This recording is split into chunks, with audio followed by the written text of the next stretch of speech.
Hey everyone, and welcome to Imaginary, the podcast where I tell stories that almost seem unreal. Stories which, if someone was telling you, you just pretty much wouldn't believe them.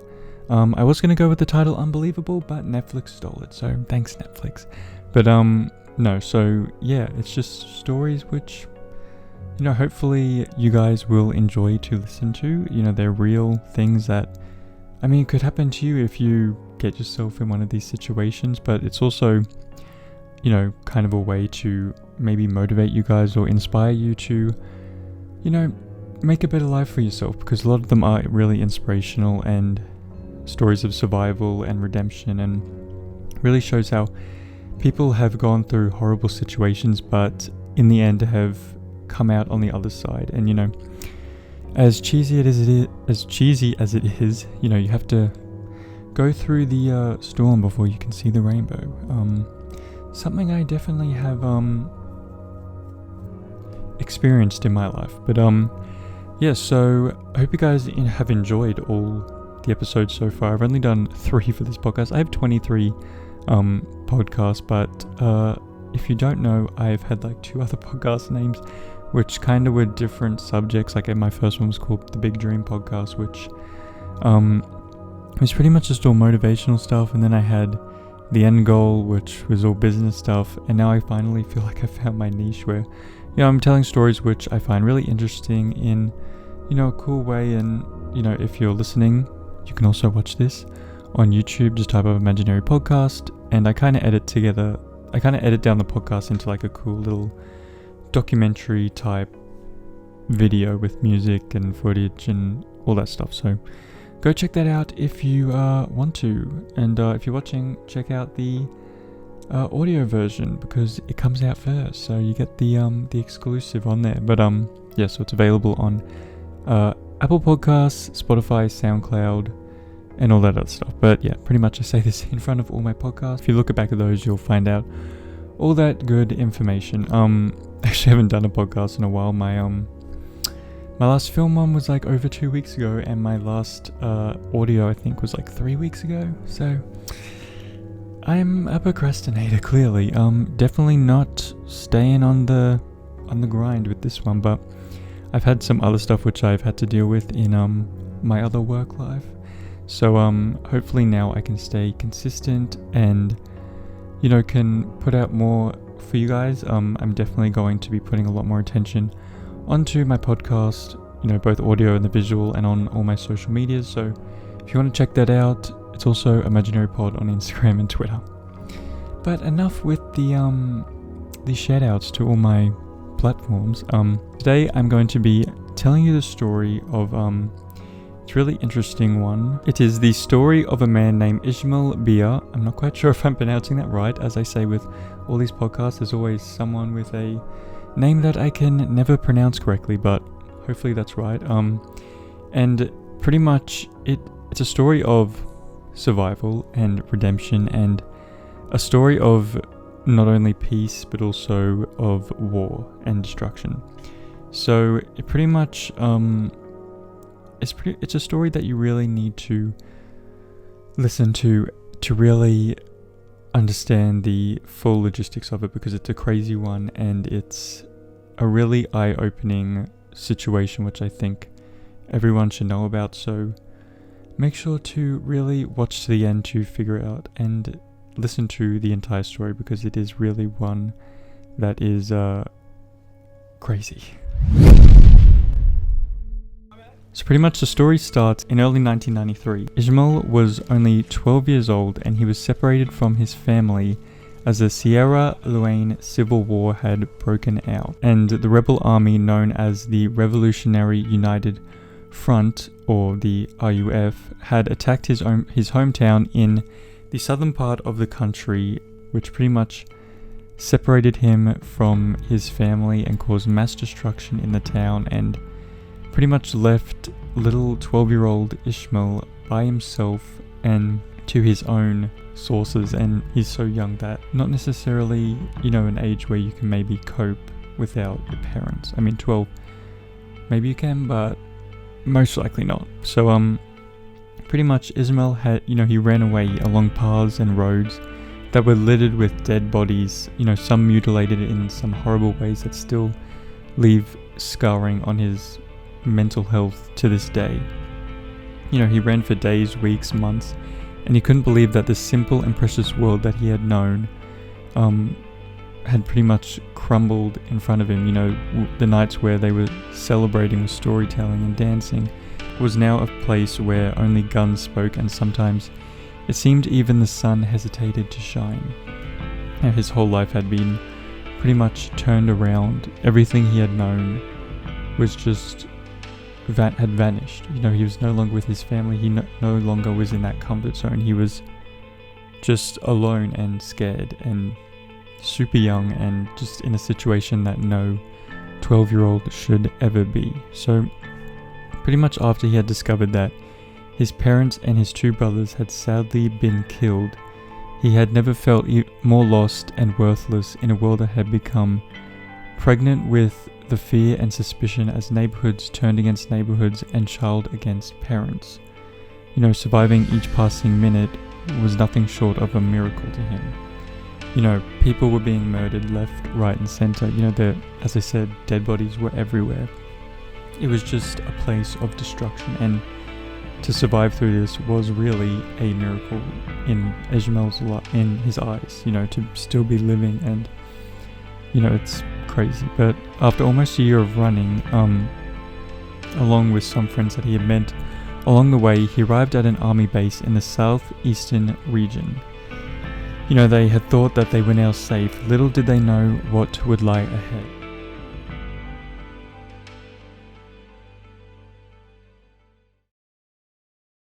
They're really terrorizing the people with their amputation. They cut the hands, the arms with machetes.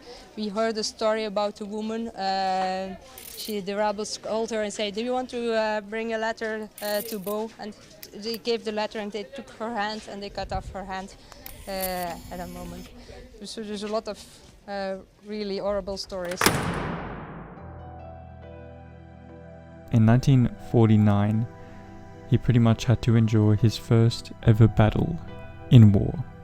A 12-year-old in war, a child in war. It's crazy that could be legal, but it is a third world country and a lot of rules and regulations aren't necessarily put in place, which obviously causes horrible situations like this to happen. So he had never been so afraid to go anywhere in his life, and as he was on that first day that he had arrived at this base. As he walked into the arms of the forest, tears began to form in his eyes, but he struggled to hide them and gripped his gun for comfort. He exhaled quietly, afraid that his own breathing could cause his death. Being in this battle at only 12, it's just something that, isn't necessarily something that we are comfortable with or taught at that young of an age. Even at an older age, that's just not something that you necessarily want to do. The lieutenant that had led the line that he was in, he raised his fist in the air, and as they stopped moving, then he slowly brought it down, and they sat on the hill, their eyes surveying the forest. They began to move swiftly among the bushes until they came to the edge of the swamp, where they formed an ambush, aiming their guns into the bog. This is only a 12-year-old, manhandling a gun.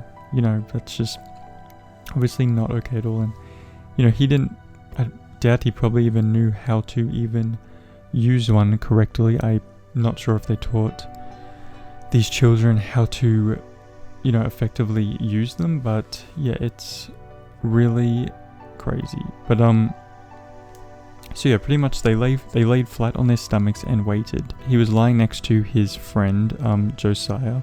At 11, he was even younger than he was. And Musa was another one of his friends who was a little bit older. He was 13, was also nearby. He looked around to see if he could catch their eyes, but they were concentrating on the invisible target in the swamp. It was so boggy they couldn't really even see what they were aiming at. The tops of their eyes began to ache, and the pain slowly rose up into his head. His ears became warm and tears were running down his cheeks.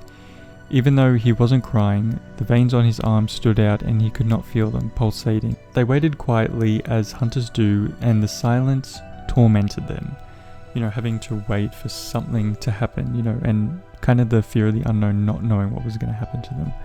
Was this going to be their last moments on Earth? Were they going to be killed? I mean, these were the questions that were really going through these young kids' minds. So the short tree in the swamp began to shake as the rebels made their way through them.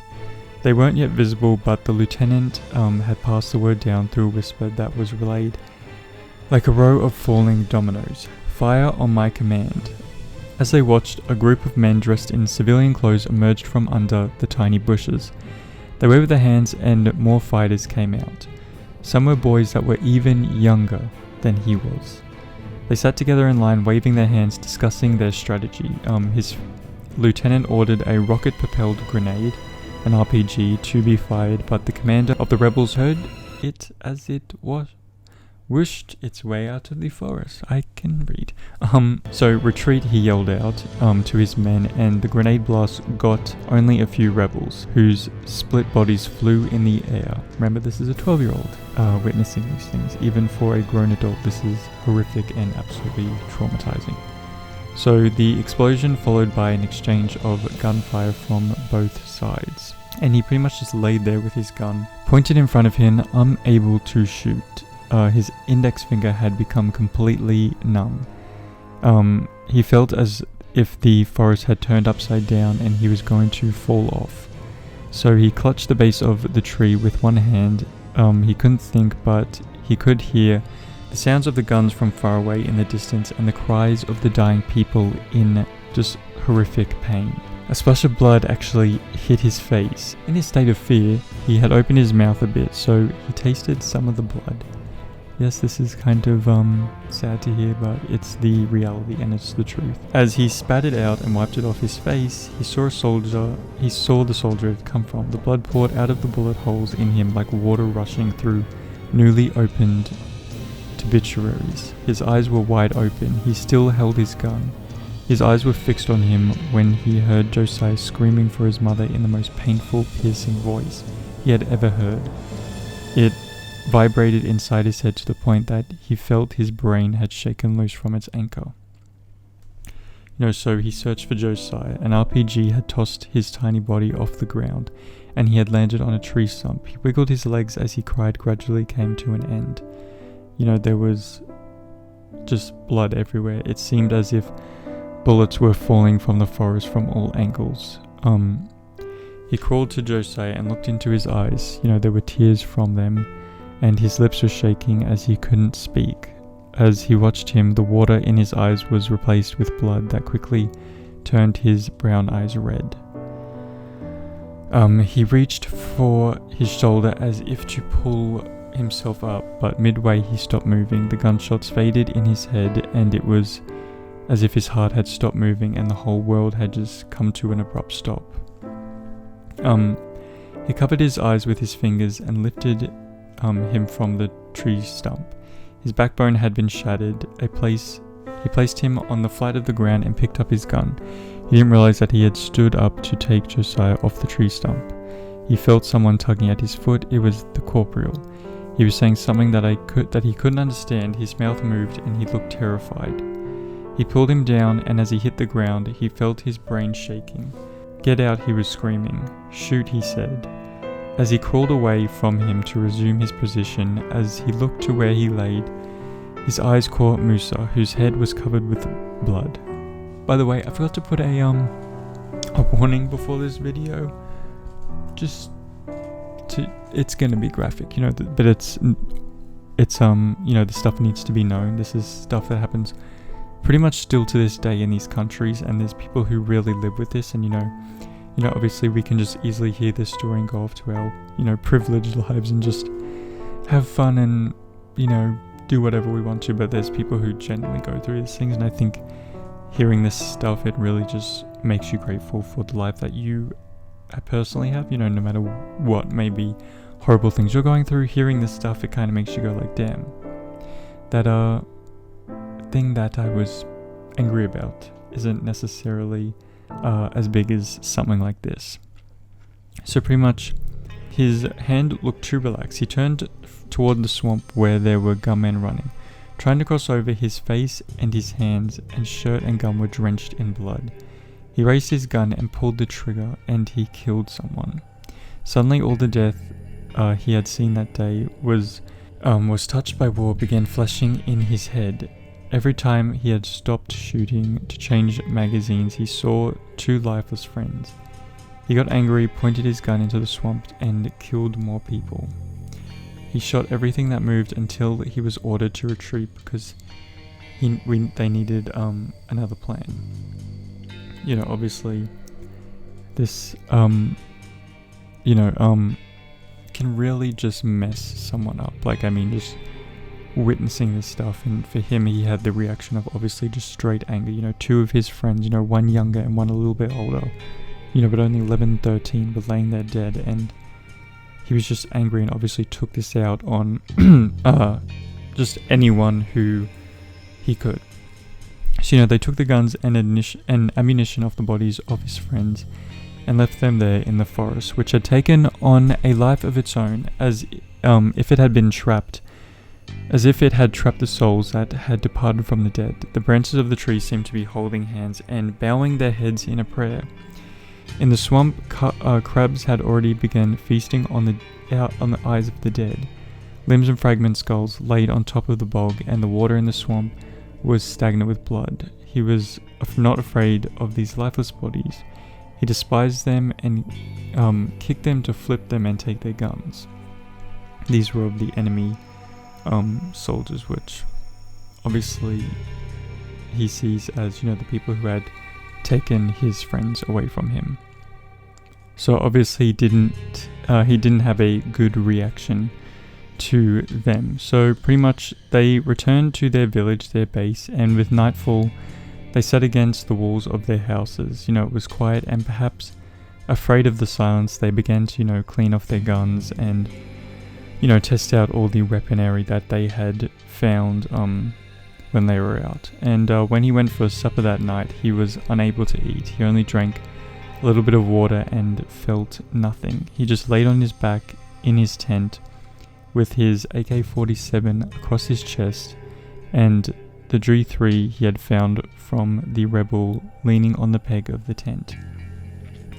Nothing happened in his head. It was a void. He started staring at the roof of his tent, and it was kind of like a miracle that he was able to doze off that night. And he had a dream that he was picking up Josiah from the tree stump, and a gunman stood on top of him. He placed his gun against his forehead, and he immediately woke up from the dream and began shooting outside the tent until the 30 rounds of the magazine were finished. Corporal and the lieutenant came in afterwards and took him outside. He was sweating, and they threw water at his face and gave him a few white capsules. They were the same capsules that had all been given before they had gone into battle, and to this day he does not know what they contained. He stayed up all night and couldn't sleep for days. He went 2 more times that week and had no problem shooting his gun.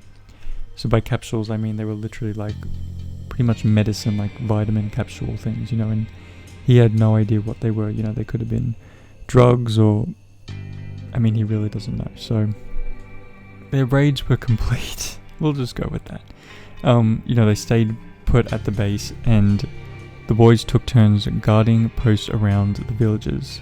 They smoked marijuana and sniffed a brown cocaine mix with gunpowder, which was always spread out on the table near the ammunition hut. And of course, it took more of the white capsules and had become addicted to them. So clearly there was some type of drug that they were giving them, to keep them maybe tamed so they wouldn't question anything. The first time he had took all these drugs at the same time, he began to perspire so much that he took off all his clothes. His body was in shock, and his sight became blurred, and he lost all his hearing for several minutes. He walked around the village restlessly, but after several doses of these drugs, all he felt was numbness and everything, and so much energy that he couldn't sleep for weeks. When they ran out of supplies, they, kept raiding different rebel camps, and, they were making sure, they had enough supplies for them to live, so they would always raid whenever they, didn't have enough to live. But pretty much during this time, a lot of things were done for no reason or explanation. Sometimes they were asked to leave for war in the middle of a movie, and they wouldn't come back for hours after, causing a lot of damage. They would either be on the front line or watching a movie or, doing different substances. There was no time to be alone or to even think. The villages that they captured and turned into their bases as they went along, and the forests that they slept in became his home. His squad was his family, his gun was his provider and protector, and his rule was to be killed or be killed. But anyway, his childhood had gone by without him even knowing, and it seemed as if his heart had frozen. And he knew that day and night came and went because of the presence of the moon and sun, but he had no idea whether it was a Sunday or a Friday. Pretty much in his head, his whole life was normal, but everything began to change in January 1996, when he was 15. One morning that month, a truck came to the village where they were based. 4 men dressed in clean blue jeans and white t-shirts that said UNICEF in big blue letters jumped out. They were shown to the lieutenant's house. It seemed as though they had been expecting them.